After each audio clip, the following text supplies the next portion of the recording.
കുട്ടിക്കൊക്കെ ഗോദ്രജിന്റെ പൂക്കണേണ്ടി വന്നില്ലേ? ആ വിദേശി പറഞ്ഞത് കേൾക്കണം ലീഗ് വിരോധികൾ ആരെങ്കിലും ഉണ്ടെങ്കിൽ.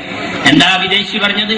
മോനെ മുനീറെ, നിന്റെ മുഖം പോലെ സുന്ദരമാണ് നാഷണൽ ഹൈവേ എന്ന.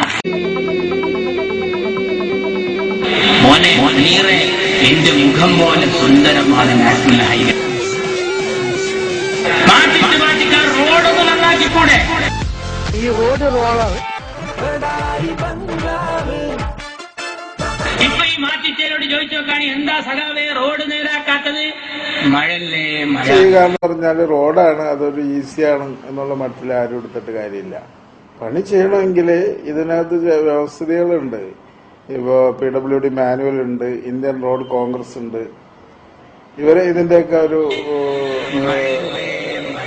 സ്ഥലങ്ങളില് റോഡ് നന്നായിട്ട് കിടക്കണമെങ്കിൽ അവിടെ മഴയില്ല എന്നുള്ളതാണ് ഇതിന്റെ സത്യം. തമിഴ്നാട്ടിലും മറ്റുള്ള സ്ഥലങ്ങളിലൊക്കെ മഴ വളരെ കുറവാണല്ലോ. കേരളത്തില് ഒരു 8 മാസം 10 മാസം മഴയുണ്ട്. കഴിഞ്ഞ വർഷം മഴ ഉണ്ടായില്ല എന്നുള്ളത് ഒരു സത്യമാണ്. എത്ര മാസം കിട്ടും നമുക്ക് വർക്ക് ചെയ്യാനുള്ള സൗകര്യം? ഇതാണ്. അങ്ങനെ എത്ര ശ്രമിച്ചാലും ഈ റോഡ് വർക്കൊന്നും തീരൂല. ഇങ്ങനെ വിലക്കയറ്റം രൂക്ഷമായ ഒരു കാലഘട്ടത്തിന് മുമ്പുണ്ടായിട്ടില്ല. അനുസരിച്ച് വാങ്ങിച്ച് കഴിച്ചാലല്ലേ പറ്റുള്ളൂ. പാവമായിരുന്നാലും പൈസക്കാരായിരുന്നാലും ഒന്നുപോലെ ജീവിക്കാൻ പറ്റുള്ളൂ. അല്ല, ഇപ്പൊ ഇല്ലാന്ന് പറഞ്ഞ പാപത്തിന് പട്ടിണി നടക്കാൻ പറ്റില്ലല്ലോ. 10-20 രൂപക്ക് വിറ്റിരുന്ന കാരറ്റിന് ഇപ്പോൾ വില 50 രൂപ. 30 രൂപക്ക് വിറ്റിരുന്ന ബീൻസിന് 60. ഇഞ്ചിയുടെ വില കേട്ടാൽ ഞെട്ടരുത്. 50-നും 60-നും വിറ്റിരുന്ന ഇഞ്ചിക്കിപ്പോൾ കിലോക്ക് നൽകേണ്ടത് 200 രൂപ. പച്ചമുളക്, മാങ്ങ, സവാള, കക്കിരി, ബീറ്റ്റൂട്ട് എല്ലാത്തിനും വില ഇരട്ടിയായിട്ടുണ്ട്. ഞാൻ ചോദിക്കുന്നു, മാറ്റിച്ചേരാ, ഇങ്ങനെ കറണ്ട് കട്ടുണ്ടായ ഒരു കാലഘട്ടം ഉണ്ടായിട്ടുണ്ടോ? ഞങ്ങളെ ഭരണത്തിൽ കറണ്ടിന് ചാർജ് കുറച്ചു മാത്രമല്ല, എമർജൻസി മുഴുവൻ കേടുന്നു. വൈദ്യുതി ചാർജ് വർദ്ധിപ്പിക്കേണ്ടി വരുമെന്ന് മന്ത്രി Aryadan Muhammad. Load shedding June വരെ രാത്രിയും പകലും അരമണിക്കൂർ വീതമായി പരിമിതപ്പെടുത്തുമെന്നും അദ്ദേഹം പറഞ്ഞു. ഞാൻ മറച്ചു പിടിക്കണമെന്നില്ല. ഈ 200 കോടിന്റെ നഷ്ടം സഹിച്ച് അധികകാലം ബോർഡിന് മുന്നോട്ട് പോകാൻ കഴിയില്ല. ഞങ്ങളെ ഭരണത്തിൽ കറണ്ടിന് ചാർജ് കുറച്ചു മാത്രമല്ല, എമർജൻസി മുഴുവൻ കേടുന്നു. അപ്പൊ അതുകൊണ്ട് താരിഫ് റിവിഷൻ വേണ്ടി വരും തന്നെയാണ് എന്റെ അഭിപ്രായം. കഴിഞ്ഞ വർഷത്തെ 1500, ഈ വർഷം 1600 എന്നൊക്കെ പറയുമ്പോൾ 3100 കോടി രൂപയുടെ ബാധ്യതയാണ് ഇനി ഉപഭോക്താക്കളിൽ വരാൻ പോകുന്നത് എന്നുറപ്പല്ലേ? രാത്രിയിലും പകലുമായുള്ള വൈദ്യുതി നിയന്ത്രണം ഇപ്പോൾ താൽക്കാലികമായി ജൂൺ വരെ തുടരേണ്ടി വരും. എന്താ സ്ഥിതി അറിയുന്നത്? ഏത് ഓഫീസിൽ ചെന്നാലും ലോട്ടറി ടിക്കറ്റാണ്.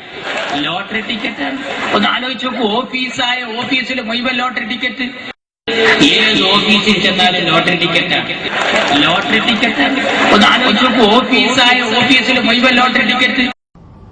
സംസ്ഥാന ലോട്ടറി വകുപ്പ് ക്രിസ്മസ് നവവത്സര ബമ്പർ ലോട്ടറി അത് ലക്ഷ്യമാക്കി മാറ്റിവെച്ചിരിക്കുകയാണ്. അതിന്റെ ഔപചാരികമായ തുടക്കമാണ് ഇന്ന് കുറിച്ചിട്ടുള്ളത്. ഇന്നത്തെ വിൻ ലോട്ടറി ലക്ഷാധിപതിയെ എന്തിരൻ തീരുമാനിച്ചു. കൈകൊണ്ട് കറക്കി നറുക്കെടുത്തിരുന്ന വിദ്യ മാറി എന്തിരൻ എന്ന ഡ്രോ മെഷീൻ നറുക്കെടുപ്പ് തുടങ്ങി. ലോട്ടറി നറുക്കെടുപ്പ് തത്സമയം ടിവിയിൽ സംപ്രേഷണം ചെയ്യാനും വെബ്കാസ്റ്റിംഗ് നടത്താനും തീരുമാനിച്ചിട്ടുണ്ട്. നറുക്കെടുപ്പ് യന്ത്രവൽകൃതമാക്കിയതോടെ സമ്മാനത്തുകയും സമ്മാനങ്ങളുടെ എണ്ണവും കൂട്ടിയിട്ടുണ്ട്. 7 കോടി രൂപയും 1 കിലോ തങ്കവും എന്ന കണക്കിൽ കൂട്ടിയ തിരുവോണ ബമ്പറിന്റെ ടിക്കറ്റ് പ്രകാശനം മന്ത്രി KM മാണി മന്ത്രി VS ശിവകുമാറിന് നൽകി നിർവഹിച്ചു.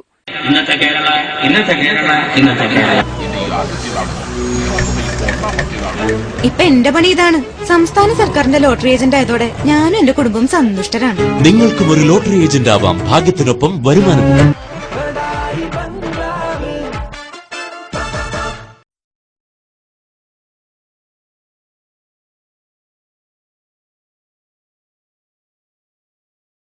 പാവം, നിങ്ങൾക്കൊന്നുകിൽ നാണം വേണം, അതല്ലെങ്കിൽ മാനം വേണം.